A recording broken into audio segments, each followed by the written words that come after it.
প্রত্যেকটা মুসলিম তার রুলসের ভিতরে চলবে। মুসলমান তার মন মতো জীবনযাপন করবে না। ইচ্ছাই হোক অনিচ্ছাই হোক আল্লাহ তাআলার অর্ডারকে সে মেনে নেবে। আল্লাহ তাআলার অর্ডার কতটুকু রাসূলুল্লাহ সাল্লাল্লাহু আলাইহি ওয়াসাল্লাম আমাদের হাতে কলমে শিখিয়ে গিয়েছেন। আল্লাহ তাআলা কোরআনে কারীমের মাঝে বলে দিয়েছেন, ওয়াইন্নাকা লাআলা খুলুকিন আযীম। রাসূলুল্লাহ সাল্লাল্লাহু আলাইহি ওয়াসাল্লামের চরিত্র, মহান চরিত্রের অধিকারী নবীজি।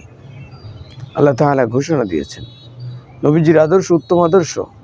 লাকাদ কানা লাকুম ফি রাসূলিল্লাহি উসওয়াতুন হাসানা। তাহলে আমরা অন্য কোনো জাতিকে কিভাবে ফলো করে উন্নত জীবনযাপন আমরা করতে চাই? আপনি শুধু একটা ড্রেস আপের দিকে লক্ষ্য করেন যে আমাদের এই প্রিয় মাতৃভূমি বাংলাদেশের আজকে থেকে 20 বছর আগের মহিলারা মেয়েরা যেভাবে ড্রেস আপ ইউজ করতো, যেভাবে তারা শালীনভাবে একটা রাস্তাঘাটে চলাচল করতো, পরিবার পরিজনের মাঝে চলাচল করতো, আজকে কি সেটা রয়েছে বলেন তো? আজকে থেকে 20-30 বছর আগের যদি আপনি একটা বিবাহ শাদী দেখেন, যে একটা নতুন বউ সে কিভাবে বরের বাড়িতে যাইতো বলেন তো? কত সম্মানের সহিত সে বরের বাড়িতে যেত। সুন্দর করে দেশ গ্রামে আপনি দেখবেন যে এখনও অনেক জায়গায় আপনি পাবেন যে তাদেরকে রিক্সাতে যদি নিয়ে যেত, একটা চাদর দিয়ে তাদেরকে ঢেকে তারপরে নিয়ে যেত, পালকিতে করে নিয়ে যেত। চিন্তা করেন।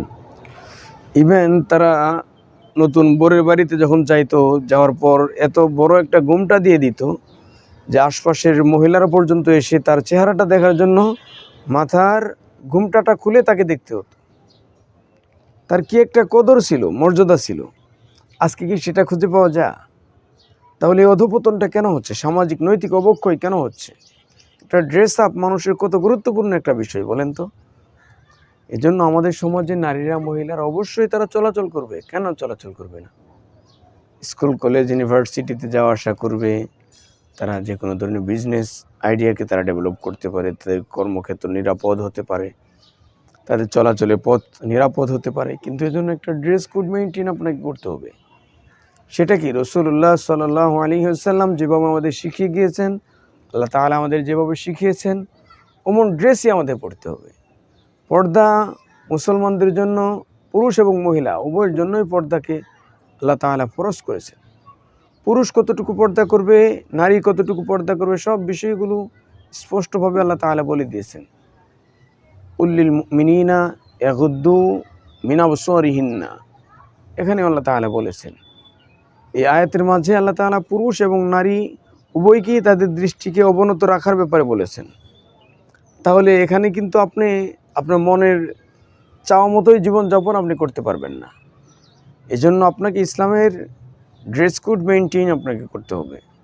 আপনি পুরুষ মানুষ অত্যাধিক টাইট ফিট পোশাক পরা আপনার জন্য শালীন নয়, নারীদের জন্যও অনেক বেশি একেবারে আঁটোসাঁটো পোশাক পরা এটা নারীদের জন্যও শালীন নয়।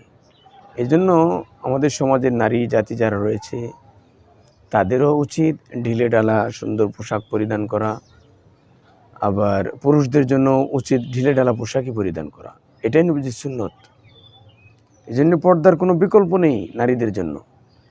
এটাতেই তাদের মর্যাদা।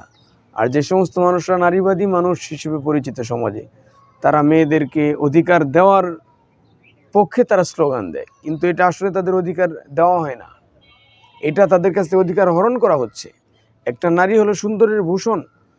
আল্লাহ তাআলা তাকে সুন্দর করেই তৈরি করেছে। এই সুন্দরটা যতক্ষণ পর্যন্ত সুন্দর শালীনভাবে ঢেকে রাখা যাবে, সুন্দর করে আপনাকে ঢিলে ঢালা পোশাক পরিধান করে আপনার নিজের অবয়বকে যতটা লুকিয়ে রাখা যাবে, ততটা আপনি সম্মানী হবেন, ততটা দামি হবেন আপনি। পুরুষদের ক্ষেত্রেও সেম, যে তারাও যেন একেবারে আঁটোসাঁটো পোশাক না পরে একটু ঢিলে ঢালা পোশাক পরে, এটাই তাদের জন্য শালীন একটা পোশাক। এই জন্য আমরা ইসলামের যে শালীনতাগুলো রয়েছে, সৌন্দর্যগুলো রয়েছে, আমরা এগুলি ফলো করার চেষ্টা করব। নারীদের জন্য কোনোভাবেই বেপর্দায় চলাচল করা কোনোভাবেই উচিত নয়। বাইরের পরিবেশে তো আপনি চলতেই পারবেন না।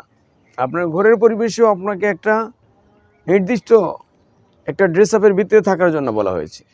আপনি কোন কোন মানুষের সামনে কতটুকু পোশাক পরে যেতে পারবেন না, ইসলাম আপনাকে স্পষ্টভাবে বলে দিয়েছেন। এই জন্য নারীরা যখন বাইরে বের হবে, বিশেষ করে অবশ্যই পর্দার সহিত তাদের বের হওয়া উচিত। তাদেরকে একটা শালীন পোশাক পরে বের হওয়া উচিত। কিন্তু আমাদের যে অশালীন পোশাকগুলো পরে বের হয় আমাদের সমাজের নারীরা, তাতে সমাজ অত্যন্ত ভীষণভাবে কলুষিত হচ্ছে। আমাদের আশপাশে আমরা একটু চোখ খুললে আমরা দেখতে পাই যে অহরহ দুর্ঘটনার শিকার নারীরা হচ্ছে। এগুলো কেন হচ্ছে?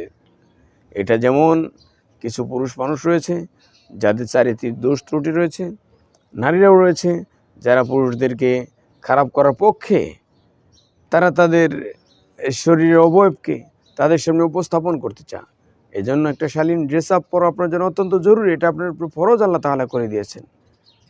কিন্তু আপনি যদি অশালীনভাবে চলেন, পর্দার বিধানকে লঙ্ঘন করে চলেন, ইহকালীন জীবনে যেমন আপনি একটা হেনস্থা লাঞ্ছিতের শিকার হবেন, পরকালীন জীবনে আপনার জন্য কষ্ট অপেক্ষা করছে, চিরস্থায়ী জাহান্নাম আপনার জন্য অপেক্ষা করছে।